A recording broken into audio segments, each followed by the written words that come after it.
Kembali di Corporate Action, pemirsa PT XL Axiata Tbk menjadi salah satu perusahaan yang berkomitmen mendukung ekonomi digital Indonesia. Rekan Julita Telombanua akan menyampaikan berbagai informasi tentang XL untuk Anda. Silahkan Julita.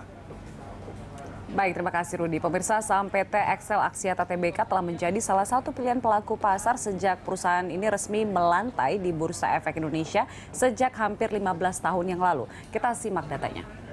Kita lihat PT XL Axiata Tbk, pemirsa, kodenya adalah EXCL, IPO sejak 29 September 2005, masuk ke papan utama, bidang usahanya adalah jasa telekomunikasi internasional.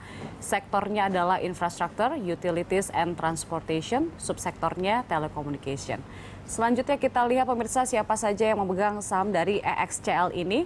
Saham terbesar dimiliki oleh Axiata Investment yaitu sebanyak 66,25% atau 7,09 miliar lembar saham dan masyarakat memiliki 33,75%-nya. Selanjutnya kita lihat, nah ini pergerakan harga saham dari EXCL.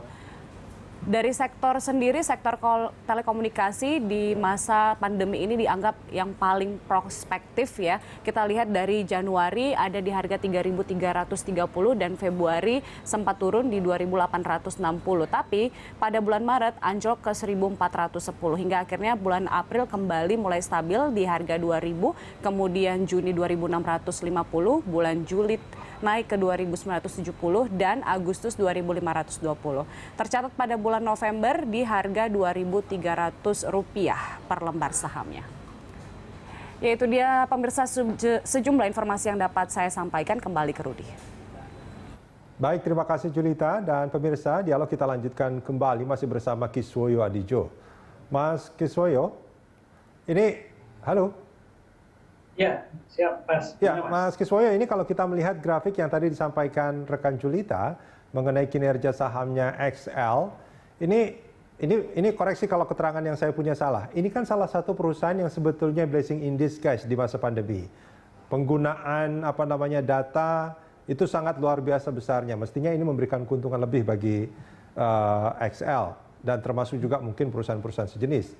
Tapi kalau kita melihat pergerakan harga sahamnya sejak jatuh di bulan Maret sampai sekarang itu belum bisa kembali seperti di awal tahun.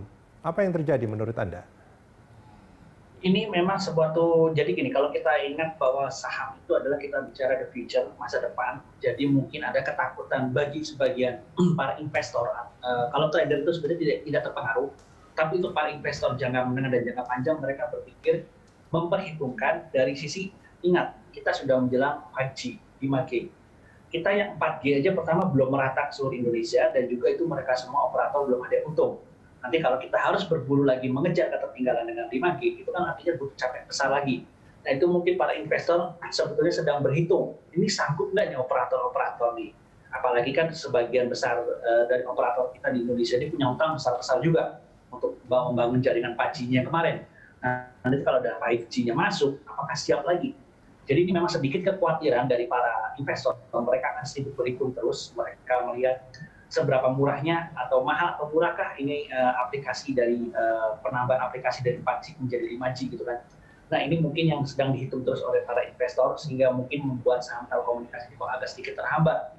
Ya karena ketakutan itu bahwa teknologi 4G kita belum merata, belum untung, sudah mau masuk lagi di 5G. Jadi kekhawatiran itu yang mungkin menahan gerak laju pergerakan saham telekomunikasi semua. Oke. Dengan situasi seperti itu, Anda memperkirakan harga saham XL itu sampai akhir tahun di level berapa? Kalau kita lihat harga saham XL sampai akhir tahun dengan posisi sekarang 2310 itu 2.500 itu minimal sih bisa harusnya. Karena dia sebetulnya harganya bisa tahun depan itu bisa kembali ke harga 3.000-an lagi sih sebetulnya. Baik.